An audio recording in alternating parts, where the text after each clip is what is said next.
What is going on, Sixers fans? Welcome back in to another edition of Trust the Podcast. I am your host, Joe Tuman, as always. And the Sixers coming off another tough defeat. We lost to the Boston Celtics tonight. And, but I did promise a Celtics fan an appearance on Trust the Podcast. He is a football and wrestling reporter for the Daily Collegian, one of our brightest stars over here at the TDC. That is Mr. Zach Allen. Zach, thank you for joining me tonight on the pod.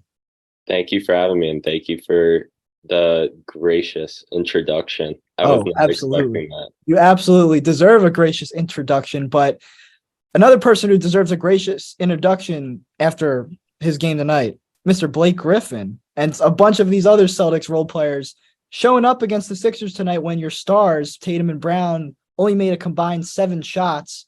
The Celtics without Al Horford tonight, without Marcus Smart, and yet somehow the Sixers, as we can get into, once again, weren't able to get the job done against the Boston Celtics. But from a Celtics aspect, what did you think went right for the team tonight? Well, like you said, originally Blake Griffin was just lighting it up at the beginning. There were 2 turnovers to start the game, just careless passes. And I think it was 7-0 and then like 9-2. Mm-hmm. And then Blake Griffin made 2 or 3 straight threes. He was 3 for 3, I know, by the time he checked out. And then he hit 2 more down the line in the second half and finished with 15 points. I don't know if that's his career high for 3-pointers made, but it has to be up there. He was probably the X factor for the first half. And then again, Malcolm Brogdon, of course, Derek White, of course. Mm-hmm. They've been just amazing in Smart's absence, and they're amazing even when Smart's playing. I mean, Brogdon, I think a few weeks ago scored 30, and he's been everything I know that I hoped for as a Celtics fan when we initially acquired him. I know he had some injury concerns, knock on wood. He hasn't had those yet. Mm-hmm. And he's a 50, 40, 90 guy. He showed it tonight. They both scored 19 points, which was tied for the team lead. And just as usual, it's a 3-point shooting. The Celtics are live or die by the 3. They're second only to the Warriors in 3-pointers made per game and 3-pointers attempted. Tonight they shot 54% from 3, and their overall field goal percentage was 52%. Mm-hmm. So they shot better from 3 than they did from 2. I think that's just where the game kind of shifted. Yeah, I would definitely agree. And the Sixers, we saw this against the Knicks on Monday as well. I did a podcast about that game. The Sixers have not been able to stop these bench shooters against these Eastern Conference contenders over the past 2 contests, because it happened again tonight. I mean, Sam Hauser's another guy who was lighting us up. For whatever reason, this Sixers, I don't want to say this Sixers team, but this Sixers bench unit is not working right now. And that was, I thought, was a big part of this loss. We just couldn't stop whether it was Blake, whether it was Sam Hauser, and of course Brogdon, as you mentioned. All 3 of those guys had huge games and helped step up for the lesser games from Tatum and Brown. So that was the difference, because when we have Maxey, who's supposed to, all the Sixers fans we've been talking, saying him coming off the bench, that's the X factor we need. He's going to bring the scoring punch off the bench. But over the past few games, he just hasn't had it. He's 3 of 14 tonight. Tobias was 2 for 10. So when 2 important players like that, 2 guys who a year ago, where before we got Harden, our second and third best players, if they're not going to perform against the Celtics, I mean, we're not going to be able to beat you guys. You guys are the 1 seed for a reason. You're the number 1 team in the league for a reason. So I'm very frustrated with the Sixers right now. Trade deadline's tomorrow, so I'm hoping maybe we can bring in whether some sort of scoring wing or even just a backup center, because Trez, what did you think of watching Montrezl Harrell try to play defense against your bigs tonight? Because I was losing my mind as always. We didn't even have our bigs tonight, really. Al Horford and Rob Williams were both out, and Luke Cornett had a good game because he did. He had like a few blocks, and like you said, Tatum and Brown didn't play well at all. I mean, Brown obviously went out early with an injury because of Tatum, because he accidentally elbowed him. Yeah. And Tatum had his season low. He had his worst game from a points perspective, but I also think he had one of his best from a playmaking standpoint. He was finding open guys all night from behind the arc, and that kind of helped, the 3-point percentage get to where it was. But I think the story going into this was the Joel Embiid, James Harden duo and the Tatum and Brown duo. It was like 2 clashes of them both. Mm-hmm. And Harden and Embiid obviously held up their end of the bargain. They combined for 54 points, but Brown and Tatum only combined for 16. Yeah. And while Tatum did do some great things and some other standpoints, and he hit the floater at the end, that was kind of the dagger. It really was the role players that stepped up. Harden and Embiid were great, especially in that first half. I mean, they both had good games across the entire contest, but Harden was, as always, fantastic as a playmaker. He was getting everybody the looks they needed. He was scoring the ball well, but like I said, just a lot of our role players just didn't step up tonight. George Niang's another one, only 1 of 5 from 3-point range, because when he's not hot, he's really just not that useful when he's out there, unfortunately, especially against a team like the Celtics who just have so many wings to throw at you. He was just a non-factor. So I definitely agree, because the fact that the Celtics depth was able to show up in a big game like this where ours just wasn't is what I am so concerned about with the Sixers right now. From a grand scheme of things with Boston, like, we're not that far behind you, the Sixers, in the standings, but a win like this, that's huge. I mean, you were home. We get the home game next time we play a couple of weeks from now. But just when you look at the Sixers, when you look at the Bucks, maybe, like, how confident are you that the Celtics are going to be able to beat these teams in the postseason, or do you think the East is closer than it appears? Do you think the Celtics have it on lock right now? I think, no shade to the 76ers, but I think the Bucks are really the other contender. I think the 76ers could win it, but I think if we're talking true Eastern Conference title contenders, it's the Bucks. I think the Celtics and Bucks have similar amounts of depth. Obviously, the Celtics are extremely banged up now with Jaylen Brown. We'll see what happens with him. But the Bucks got Chris Middleton back now. They've won almost every game since he's been back. And, when the Celtics beat the Bucks in the playoffs last season, they didn't have Chris Middleton. Much to my, or not enjoyment, because I don't like to see people hurt, but like, it helped though. It helped the Celtics. It certainly helped. It certainly helped, especially in the series that went to 7. I do think the Celtics, this is obviously biased. I got the Tatum jersey. I think the Celtics are rightfully so the 1 seed. I think they had a little slump. They lost to the Magic twice. Yeah, it's hard to tell who's more kryptonite, the Wizards for the Sixers or the Magic against the Celtics. It has to be like the Magic for this every time. I don't know why. It's Bull. Luckily, they're not in the playoffs. If they were like the 8 seed, I'd probably be a little bit nervous. But back to your original point, though, I think it really is the Celtics finals to kind of lose, at least in the Eastern Conference side of things. I think back-to-back finals appearances very likely. And the Celtics don't even have another guy. Gallinari tore his ACL before the season even started. In terms of the trade deadline for pieces to make kind of a postseason push, I think the Celtics are set really where they are. I don't really see any other needs. Maybe a more true big man on the bench. Robert Williams is only 6'8". He's kind of undersized. Al's banged up. Yeah. Al's also getting old, so even when he is healthy, it's kind of still a mismatch. And Luke Cornett hasn't really fully developed. So he looks very developed against Montrez tonight, though, but that's all right. Yeah, he had like an insane game. He's sporting number 40 like Tyler Zeller. I know, and he's going like this, his signature move. And then he blocked Embiid on the dunk, and I was like, see that? That was ridiculous. But I agree with you. I think it pains me to say it as a Sixers fan, but right now everything's coming up for the Celtics. Like, the Nets just self-destructed. They were in the race until, I guess, 2 days ago. The Sixers, as I mentioned, I'll say it again, like, this team right now, I mean, one, we can talk about this in a little bit, but like, our coaching isn't on par with Doc Rivers. But then just since we've moved Melton into the starting lineup, I think it's been good for Melton. But because Doc is such an idiot and he makes Maxey go out there with Trez and Niang, and he just makes Maxey be the number 1 option in a lineup for 10 straight minutes, stuff like that. Our bench is just so out of whack right now that I understand the Sixers have been winning games, but there definitely needs to be a little reconfiguration if we're going to stick with the Celtics in there, hang in there with the Celtics the next time we play you. And then you mentioned with the Bucks, Middleton is back, but it will be interesting to see if he can they're missing Bobby Portis now too with an injury. It'll be interesting to see if Middleton can get back to being the Middleton that he has been in the past, because he's been a little up and down in terms of just his load so far since he's been back. So I don't know. I think the Celtics right now, there's really no issues with the team besides, well, Marcus Smart is out injured, but you're winning nonetheless. So what do you think? You mentioned the trade deadline. I saw a rumor. I wanted to ask you about this because Grant Williams supposedly wants like 18 million a year, which I think is absurd. He's a good role player, but I think he fits better with the Celtics than he would in a larger role.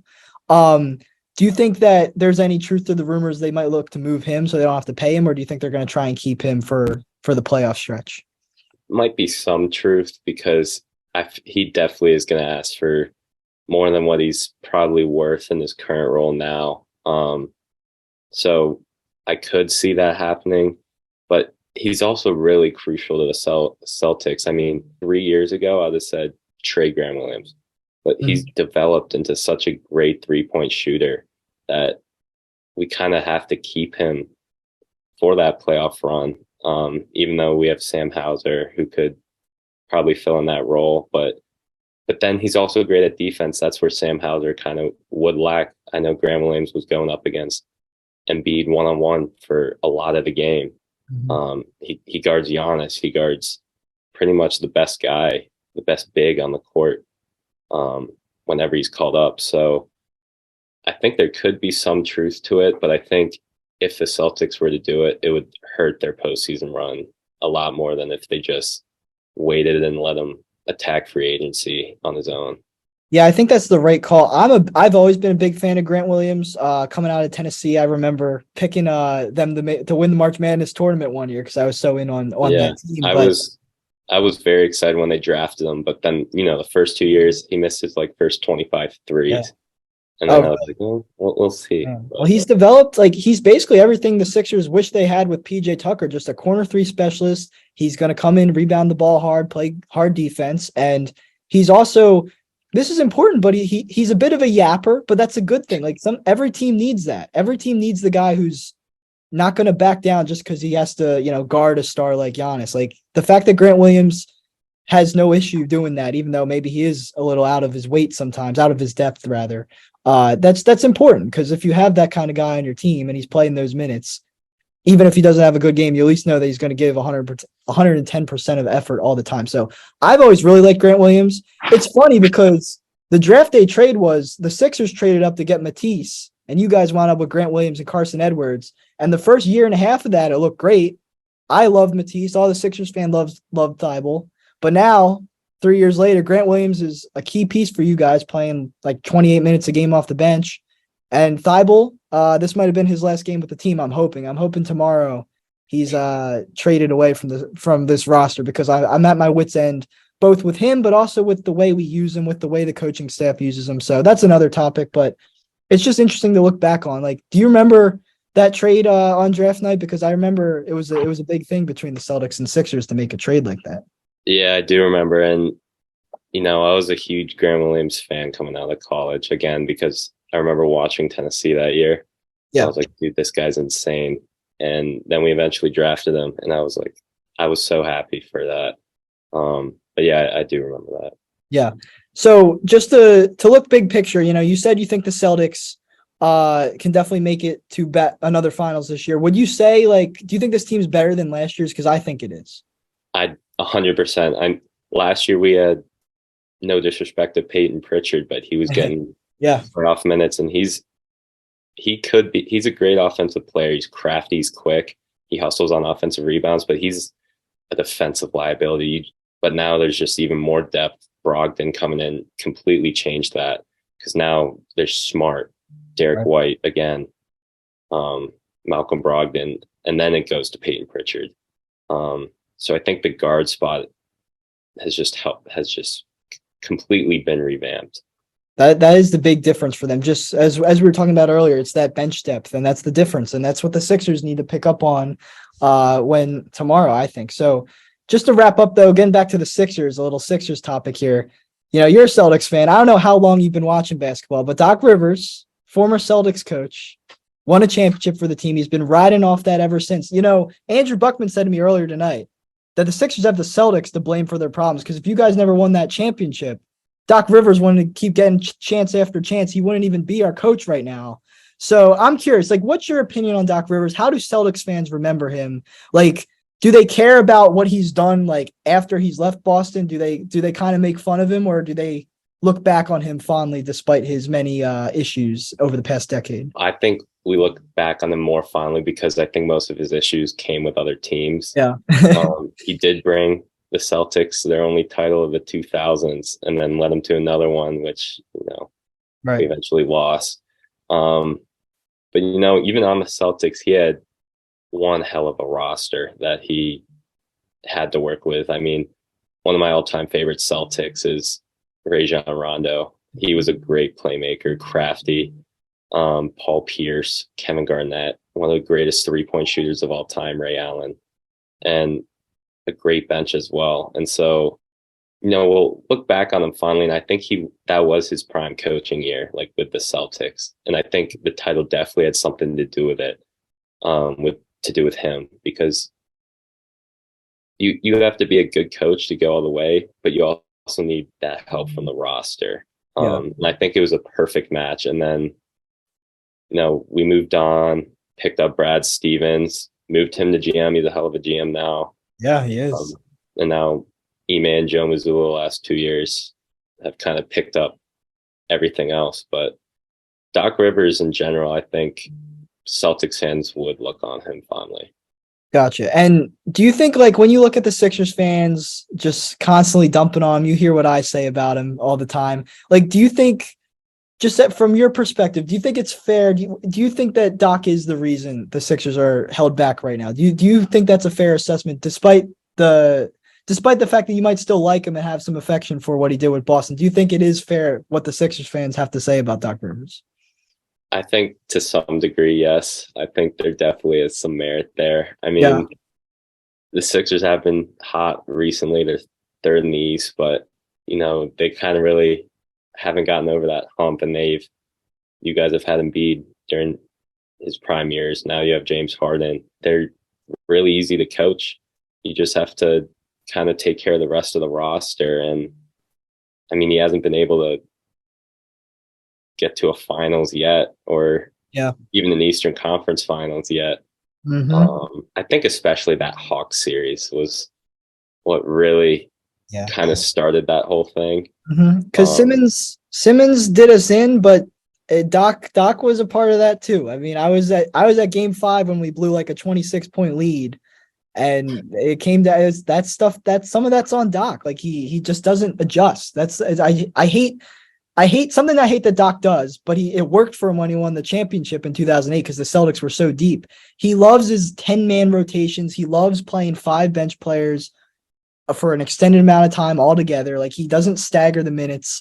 And it's just, I feel as though that he's still coaching the same way he coached the 08 Celtics, but it's almost 2 decades later. It's 1.5 decades later, and he hasn't adjusted the way he does it 2 stops later. And that's what frustrates me so much as a fan. Yeah. And you guys were the 1 seed that year too. Like, that was probably your guys' best shot in recent memory. So I was hoping that this year was our best shot, but right now, as I outlined earlier, I don't know. We'll have to see what happens tomorrow. But I don't think the Sixers right now I don't think we're one of the bench needs to be improved a lot. Yeah. I think that it comes down to just why is Maxey just what do you think about the way we use Maxey in this game? I'll just get your opinion on this, because I just don't get why we don't play him, Melton, and Harden. Like, why don't we go to these 3-guard lineups at least a little more frequently? I don't know. I was also thinking that because in the Sixers games I've watched in the past, when they're just on TV and I'm interested in watching them, it seems like Maxey always has like 26, 21. Yeah. And I was thinking today, he really didn't, I don't know how many minutes he got, but it just didn't seem like. No. Him and Niang played about the same amount. Yeah, he didn't really play today, and he didn't really have that impact because, like you said, when he got put in, he was the number 1 option. And I think you kind of need Harden in with him to kind of or Embiid to take that distraction away. And so he can free up some space, play make with Embiid or Harden, throw Embiid some lobs. So I definitely think the 3-guard lineup would benefit you guys so much more. Maybe not on the defensive end because then it's kind of like a small ball lineup. Yeah. But I just thought Maxey tonight, especially, was very underutilized. And I know I'm not a 76ers expert, but I was just wondering like where he was. It occurred to me in like the third quarter when he subbed in. I was like, where's this guy been all game? Right. Yeah, it's interesting because I'm not even necessarily saying we should have played like the 3 guard lineup a ton of minutes tonight because you guys are such a long and big team, with Tatum and Brown out there. But we went up against the Knicks on Monday and they started Brunson, Grimes, and Quickly, all guys under 6'4", and we just rolled. We played Tucker more minutes than Maxey, I think, and I was just losing my mind. I was like, this is the perfect game to get Maxey going again, and they just squandered it. And then tonight, going against White and Brogdon, he just couldn't make any shots. So hopefully he gets back on track because that's going to be big for us. Because if we can't even get him going, then we're down another guy. So I don't know. Unfortunately right now, what we've learned from this podcast, the Celtics they're very much going on the upswing, and the Sixers have a lot of issues they need to work out, even with a strong month of January we're coming off of. I think the difference is the Celtics and Bucks can get scoring off their bench. They have guys that can create their own shots, and Maxey's really the only guy that can do that for you guys consistently. And Milton, I like Shake Milton a lot. He's kind of had a bounce back year. I mean, anyone who's talked to me about the Sixers knows I've kind of come around on him after kind of hating on him last year. But when he's with Maxey, he's paired with Maxey instead of D'Anthony Melton. Like, he only shot once tonight. Shake Milton, there's no point in him being on the court if he's not going to shoot. That's why when he was playing, when it was Melton and Milton, that worked a lot better than what we got going on right now. But I don't know. That's another topic. That might be going too deep on the Sixers for you, Zach Allen, but that's another issue with our bench. But to your point, like you said, Maxey's really the only guy who can create a shot off the bench right now. So we either need to bring someone else in or Doc needs to actually coach and maybe make some adjustments. So hopefully the Sixers, I think we meet you guys again about a couple weeks from now, maybe the early March. So hopefully that time around the Sixers can maybe get the job done. I think we're going to be home for that one. But Zach Allen, before we sign off here, are there any more parting words, any messages you want to send for your Celtics here? Celtics in 4, baby. Let's go. The final comes home now. We got experience from last year. It's time. It's time to rock. We'll have to see. If it's you versus Denver, I'll probably root for Denver. I can't root for Boston, even though Jokic is an enemy of the process. But Zach Allen, thank you so much for joining me on Trust the Podcast here tonight. It was a privilege to have you on. Thank you for having me on. It was a privilege to be on here, Joe. All right. Thank you all for listening. Make sure to follow on Spotify and Apple Podcasts if you aren't already. I'm going to be putting out a podcast on Friday about this trade deadline. Hopefully I'll be talking about some Sixers trades to start that podcast off. So thank you guys for listening. Go Sixers.